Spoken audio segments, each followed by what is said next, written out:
Saudara dengan baik, kami persilakan.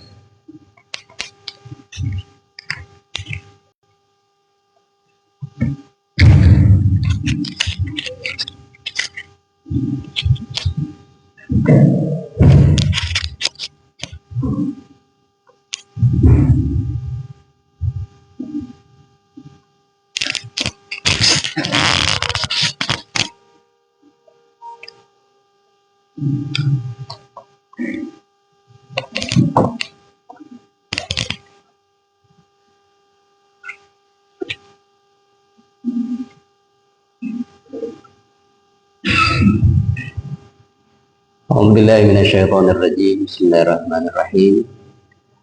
Assalamualaikum warahmatullahi wabarakatuh. Alhamdulillah alladzi nahmaduhu wa nasta'inuhu wa nastaghfiruh wa na'udzubillahi min shururi anfusina wa min sayyiati a'malina. May yahdihillahu fala mudilla lahu wa may yudlil fala hadiya lahu. Asyhadu an la ilaha illallah wahdahu la syarika lah wa asyhadu anna Muhammadan abduhu wa rasuluhu la nabiyya ba'da. Qala Allah ta'ala fi kitabil karim. A'udzu billahi minasyaitonir rajim. Bismillahirrahmanirrahim. Innal ladzina qalu rabbuna Allah tsumma istaqamu tatanazzalu 'alaihimul malaikah alla takhafu wa la tahzanu wa abshiru bil jannati allati kuntum tu'adun. Thumma faqala Rasulullah sallallahu alaihi wasallam, man kana yawmuhu khairan min amsihi fahuwa rabih, wa man kana yawmuhu mislah amsihi fahuwa maqbul, wa man kana yawmuhu sarra min amsihi fahuwa mal'un. Sadaqallahul azim wa sadaqallahu rasulul karim. Bapak, ibu-ibu, saudara-saudari saya mati Allah Subhanahu wa taala. Alhamdulillah, syukur kita hanya kepada Allah pada kesempatan subuh hari ini di hari yang berbahagia dan mulia, Yaumul Jum'ah, yang merupakan Sayyidul Ayyam, penghulu hari. Mana di antara 7 hari itu, hari Jumat itu disebut sebagai Sayyidul Ayyam, merupakan hari yang dimuliakan oleh Allah Subhanahu wa taala. Dan salah satu kemuliaan hari itu adalah kita disunnahkan secara sunnah muakkadah untuk melaksanakan salat Jumat. Oleh karena itu, pada pagi hari ini Allah bangunkan kita dalam keadaan sehat, kuat, punya kemampuan dan kemauan. Ini yang disebut dengan hidayah, sehingga membimbing kita semua bisa hadir di masjid ini dalam rangka melanjutkan aktivitas pengabdian kita kepada Allah Subhanahu wa taala yang dilaksanakan dengan insya Allah lebih sempurna. Kita dibangunkan lebih cepat untuk bisa mempersiapkan pelaksanaan ibadah kita. Diberikan kolbu-kolbu kita keinginan untuk menghadap Allah Subhanahu wa taala. Dan yang lebih daripada itu, Allah menganugerahkan kepada kita keinginan agar dalam melaksanakan ibadah ini kita lakukan dengan berjamaah. Karena kita mengetahui bahwa pelaksanaan ibadah secara berjamaah itu nilainya, kualitasnya itu jauh melebihi dibandingkan dengan ibadah-ibadah yang dilakukan dengan sendirian. Lebih besar daripada itu, kita bukan hanya sekedar ingin berjamaah, tapi kita menginginkan pahala lebih besar daripada itu. Maka melangkahlah kaki-kaki kita semuanya ke masjid yang mulia ini. Hayya 'alal falah, diajak untuk mendapatkan kemenangan dan keberuntungan. Kita disunnahkan untuk menjawab panggilan itu dengan kalimat la haula wa la quwwata illa billah. Ini menunjukkan bahwa kita menyadari betul tidak ada kemampuan kita untuk melaksanakan sholat pun nggak ada kemampuan bagi kita, kecuali itu diberikan kekuatan dari Allah Subhanahu wa taala. Tidak ada kemampuan bagi kita untuk mendapatkan kemenangan, keberuntungan, kecuali itu merupakan kekuatan yang Allah berikan kepada kita. Maka kalimatnya adalah la haula wa la quwwata illa billah. Tidak ada kekuatan, tidak ada upaya kecuali yang Allah Subhanahu wa taala berikan kepada kita. Maka sekali lagi, anugerah ini harus kita syukuri dengan senantiasa memuja Allah Subhanahu wa taala. Salawat dan salam semoga tercurah selalu pada junjungan kita mulia Rasulullah Muhammad SAW. Allahumma salli ala Sayyidina Muhammad wa ala ali Sayyidina Muhammad. Manusia agung dan mulia Allah pilihkan untuk kita, dijadikan sebagai qudwah dalam kehidupan untuk mendapatkan kehidupan yang sebenarnya, kehidupan yang Allah kehendaki, agar kita bisa mendapatkan kebahagiaan dunia dan kebahagiaan di akhirat. Dan itulah pribadi Nabi Muhammad SAW. Mudah-mudahan selawat yang kita sampaikan bukti cinta kita kepada beliau, bukti rindu kita kepada beliau, sehingga kita layak untuk mendapatkan syafaat dari beliau nanti di yaumil akhir. Amin. Allahumma amin. Bapak Ibu saudara yang dirahmati Allah Subhanahu wa taala, dalam kesempatan singkat pada pagi hari ini, mari kita bersama-sama untuk saling mengingatkan dengan madah atau temanya hal-hal yang menjadi motivasi bagi kita untuk bisa istiqomah dalam melaksanakan ibadah. Wabil khusus ini kita baru selesai melaksanakan ibadah bulan Ramadan yang luar biasa. Mana ibadah-ibadah bulan Ramadan itu bisa kita lakukan semangatnya itu melebihi dibandingkan dengan bulan-bulan yang lain. Bukti dan hasilnya sudah nyata. Kita bisa puasa sebulan penuh. Dari awal Ramadan sampai akhir Ramadan. Tidak ada satupun yang kita tinggalkan kecuali memang uzur yang membolehkan untuk ditinggalkan. Dibanding bulan lain, itu sangat sedikit bisa kita lakukan. Qiyamul Lail, tiap malam kita kerjakan salat tarawih. Tidak absen. Yang itu kalau di bulan sebelumnya, itu mungkin juga bukan hal yang rutin kita lakukan.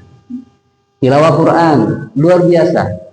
Kita baca Quran itu merupakan kebutuhan, lapar kita untuk tidak baca Quran itu. Itu dilaksanakan di bulan Ramadan. Yang itu mungkin juga belum kita rasakan ketika sebelum datangnya Ramadan. Demikian juga dengan amalan-amalan yang lain. Lalu kemudian kita masuk dalam bulan Syawal.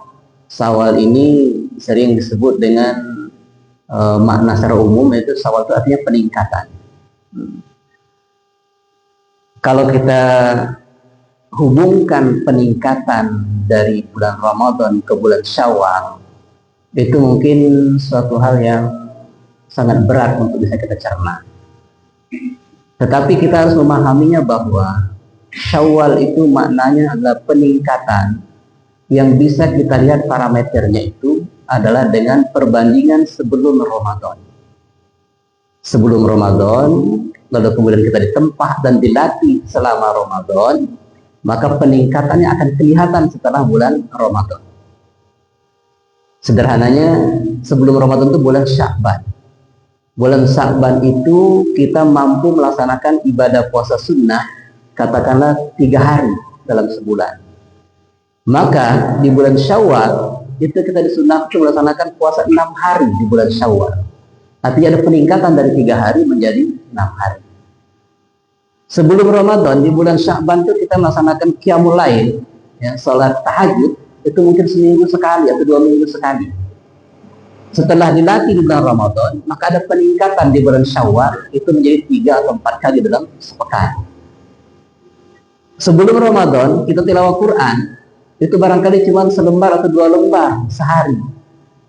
Tapi setelah ditempah di bulan Ramadan, di bulan Syawal ini kita mampu melaksanakan tilawah Quran itu setengah juz atau 1 juz per hari.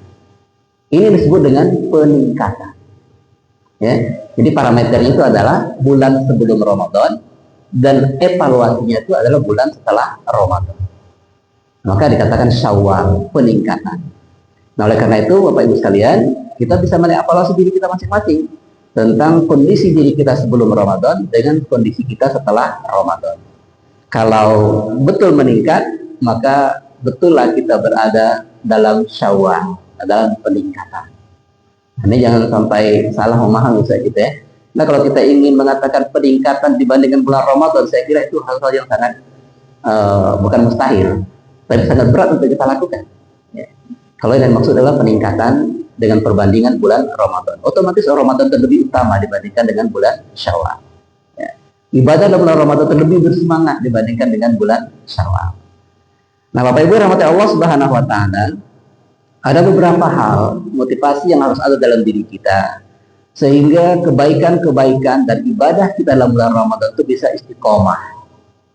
bisa istimror, terus menerus, bisa konsisten kita lakukan tanpa ada penurunan yang drastis. Nah, hal-hal yang menjadi motivasi itu, yang pertama dan paling utama adalah suatu kesadaran yang terus menerus bahwa kita ini adalah hamba dan Allah adalah Khalik atau pencipta kita yang harus dan wajib kita sembah. Ini yang harus selalu hadir dalam diri kita, bahwa kita ini bukan orang yang istimewa, bukan orang yang hebat, bukan orang yang kuat, bukan orang yang mampu segalanya, tapi kita sekuat apapun, semampu apapun, setinggi apapun pendidikan kita, kita tetap adalah seorang hamba di hadapan Allah Subhanahu wa Ta'ala. Karena kita sebagai hamba di hadapan Allah, maka kita itu posisinya lemah. Lemah seorang hamba di hadapan Allah Subhanahu wa Ta'ala. Sementara Allah adalah yang maha kuat. Kita di hadapan Allah itu fakir, miskin, nggak punya apa-apa. Sementara Allah adalah alminya. Allah yang maha kaya. Maka di saat kita menyadari betul bahwa kita adalah seorang hamba dan Allah itu sebagai Khalik pencipta kita yang harus kita sembah, maka di saat itulah kesadaran kita akan terus-menerus muncul untuk berhadapan atau mengabdi kepada Allah Subhanahu wa Ta'ala. Dan itu yang sejalan dengan apa yang Allah katakan, wa ma khalaqtul jinna wal insa illa liya'budun. Dan tidak aku ciptakan jin dan manusia itu tujuannya melainkan hanya, dalam tanda kutip ya, hanya untuk mengabdi kepada Aku. Itu kata Allah. Bahasa Allah inilah yang kita maknai dengan kalimat tadi, kesadaran bahwa kita ini makhluk dan Allah sebagai pencipta kita, dan kita wajib untuk selalu tunduk kepada Rabb, ya, pencipta kita itu. Itu harus selalu ada. Mengapa manusia banyak yang tidak beribadah kepada Allah? Karena mereka tidak sadar bahwa mereka itu seorang hamba. Nauzubillah min dzalik. Maka hal pertama ini harus selalu ada dalam diri kita, kesadaran bahwa kita adalah seorang hamba dan Allah Subhanahu wa Ta'ala sebagai Rabb kita dan harus kita sembah sepanjang kehidupan kita.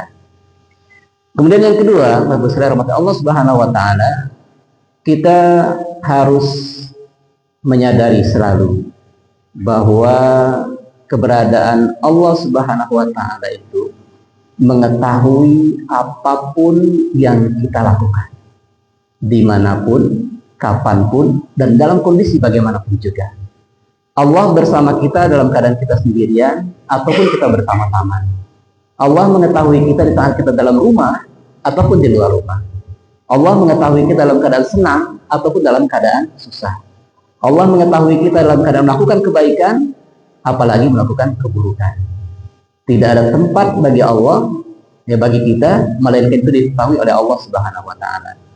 Itu jelaskan ketika Allah menjelaskan tentang kalimat ihsan kepada Rasulullah SAW yang didengar oleh para sahabat.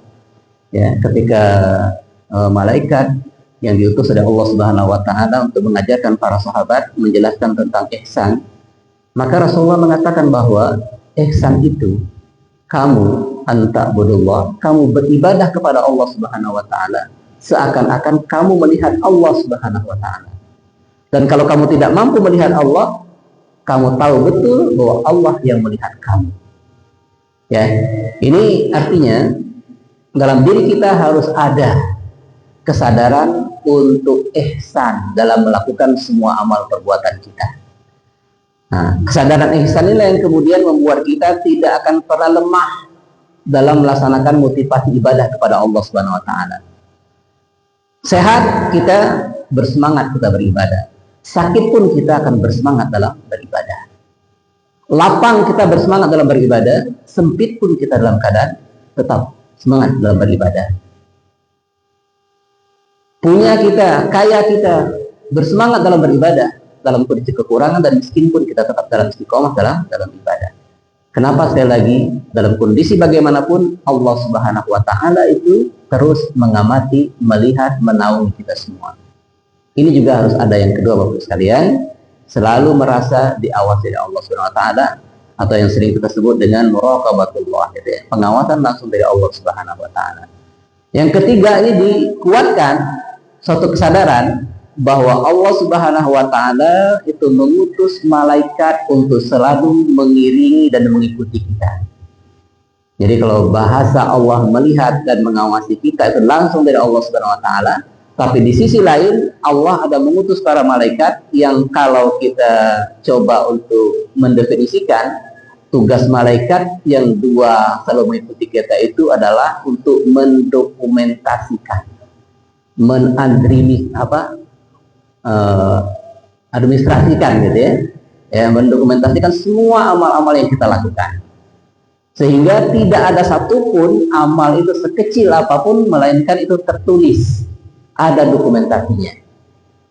Dan demikian juga dengan keburukan, tidak ada satu keburukan itu walaupun hanya kecil pun itu melainkan kan tertulis, terdokumentasi oleh malaikat. Dalam surat Qaf itu disebutkan dua malaikat itu dengan nama Raqib dan Atid.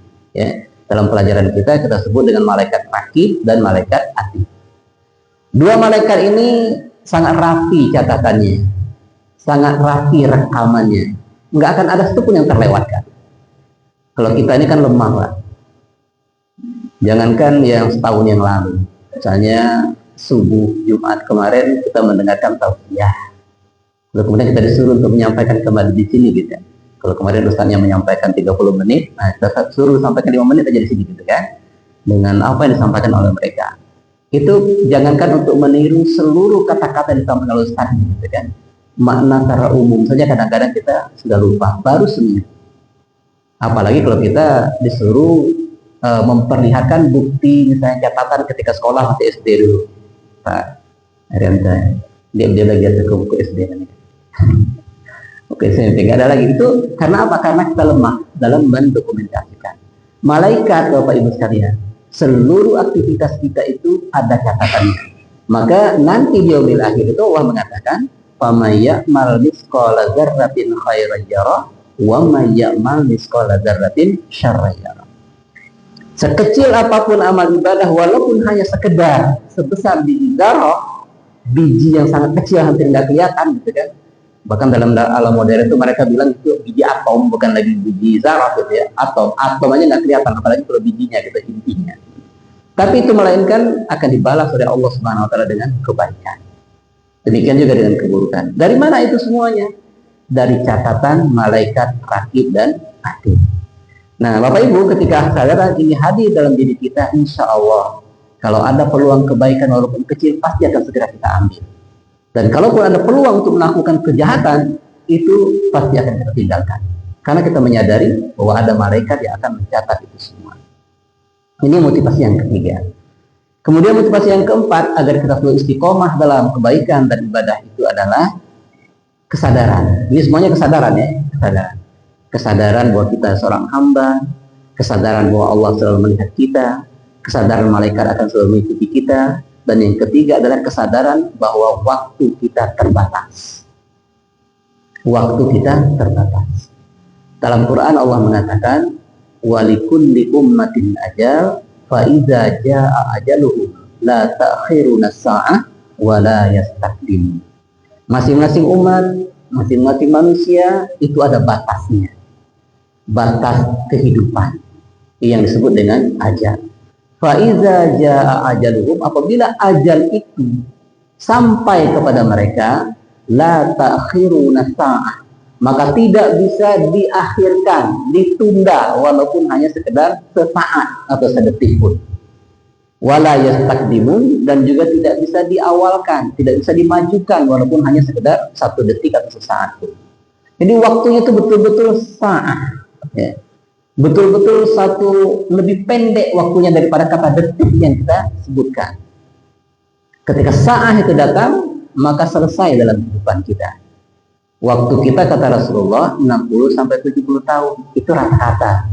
Banyak yang sebelum umur itu, dan ada juga yang setelah umur itu. Nah, tetapi ketika kesadaran itu hadir dalam diri kita, maka kita akan merasakan bahwa ketika Allah masih memberikan kehidupan kepada kita, itu artinya Allah masih sayang kepada kita. Allah masih berikan kesempatan untuk beribadah kepadanya, dan Allah masih memberikan kesempatan kepada kita untuk beristighfar terhadap segala kesalahan kita.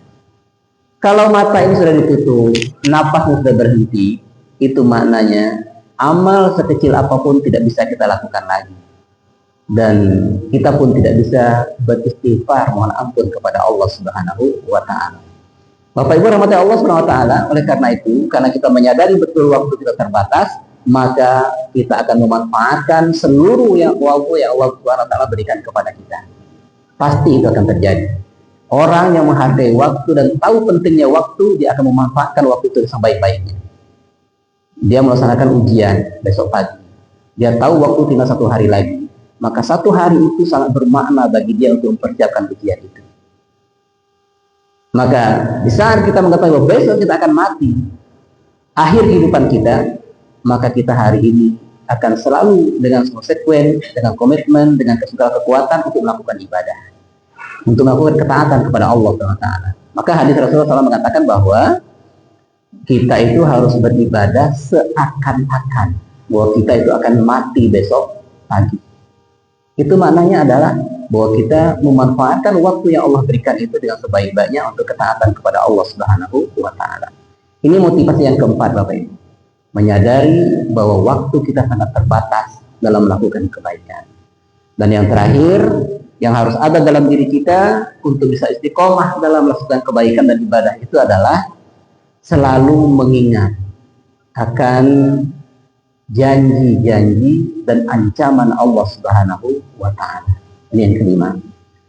Selalu mengingat akan janji-janji dan ancaman Allah Subhanahu wa taala. Apa itu?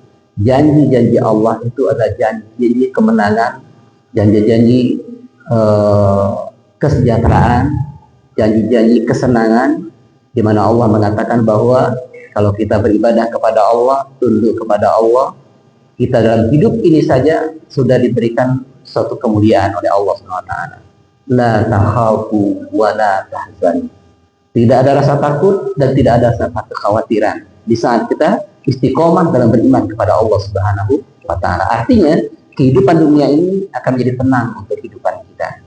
Sakaratul maut Allah janjikan dengan sakaratul maut yang mudah. Alam barzah dijanjikan dengan kenikmatan kubur yang luar biasa. Di padang mahsyar dijanjikan kita akan terlepas dari huru-hara, ya beratnya hisab Allah Subhanahu wa taala. Dan nanti Allah akan berikan kita surga al-jannah penuh dengan ketenangan. Itu janji-janji Allah Subhanahu wa taala. Maka di saat kita mengingat janji ini, maka kita akan termotivasi selalu untuk melakukan kebaikan-kebaikan atau ibadah kepada Allah Subhanahu wa taala. Sebaliknya, kalau kita selalu bermaksiat, melakukan kelalaian, maka di dunia ini akan menjadikan diri kita orang-orang yang luntang-lantung, tidak merasakan ketenangan. Sakaratul maut itu akan dilalui dengan kesusahan dan kepedihan. Di alam barzah itu diancam dengan azab kubur. Di padang mahsyar ancamannya adalah bagaimana dahsyatnya, luar biasanya, yang pada waktu itu diceritakan banyak hadis, termasuk berenang-renang di atas keringat sendiri, matahari hanya sengaja beberapa jengkal ke kepala. Itu merupakan ancaman dari Allah Subhanahu wa taala. Dan akhirnya nanti akan dimasukkan ke dalam neraka yang merupakan tempat abadi, ya, pengazaban manusia. Nah, di saat kita mengingat ancaman-ancaman seperti itu akan menjadikan kita kemudian menjauhi semua kemaksiatan dan dosa-dosa yang bisa kita lakukan di hadapan Allah Subhanahu wa taala. Bapak Ibu rahmati Allah Subhanahu wa taala. Inilah beberapa hal yang akan menjadikan kita bisa istiqomah dalam kebaikan-kebaikan, dalam ibadah, wabil khusus setelah kita melakukan kebaikan itu di bulan Ramadan. Maka Rasulullah SAW mengatakan bahwa kita itu akan beruntung terus kalau kita bisa melakukan hal lebih baik hari ini dibandingkan dengan hari kemarin. Ya, dalam sebuah hadis dikatakan bahwa man kana yaumuhu, barang siapa yang harinya khairan, lebih baik, min amsihi, dari hari kemarin, fahuwa rabi, maka dia itu adalah orang yang beruntung. Wa man kana yaumuhu mislah amsihi fahuwa maghbun. Barang siapa yang hari ini bersama dengan hari kemarin, maka dia merugi. Wa man kana yaumuhu sarra min amsihi fahuwa madhun. Barang siapa yang hari ini lebih jelek atau lebih kurang dibandingkan dengan hari kemarin, maka dia termasuk orang yang dilaknat oleh Allah Subhanahu wa taala, dia celaka. Maka ini hadis selalu menjadi bahan evaluasi untuk kita, melihat diri kita, siapa diri kita setelah Ramadan ini dibandingkan dengan sebelum Ramadan kemarin. Kalau kita menemui diri kita lebih baik dibandingkan dengan sebelum Ramadan, insya Allah bahwa Rabbih itu ada pada kita, bahwa kita adalah orang yang beruntung setelah kita melakukan ibadah di bulan Ramadan kemarin. Bapak Ibu rahmati Allah Subhanahu wa taala, barangkali inilah sedikit yang saya sampaikan dalam kesempatan ini, tazkirah mengingatkan untuk kita semua, mudah-mudahan ini menjadi wasilah bagi Allah untuk memberikan keimanan dan istiqomah kepada kita semua. Tidak ada kekuatan melainkan Allah, tidak ada hidayah melainkan Allah berikan kepada orang-orang yang dikehendakinya. Kita berdoa mudah-mudahan kita lah orang-orang yang dipilih oleh Allah Subhanahu wa taala tersebut. Amin. Allahumma amin. Segala kekurangan itu bagian daripada kelemahan saya. Oleh karena itu kita sama-sama bermohon ampun kepada Allah Subhanahu wa taala. Subhanakallahumma bihamdika asyhadu an la ilaha illa anta astaghfiruka wa atubu ilaik. Alhamdulillahirabbil alamin. Assalamualaikum warahmatullahi wabarakatuh.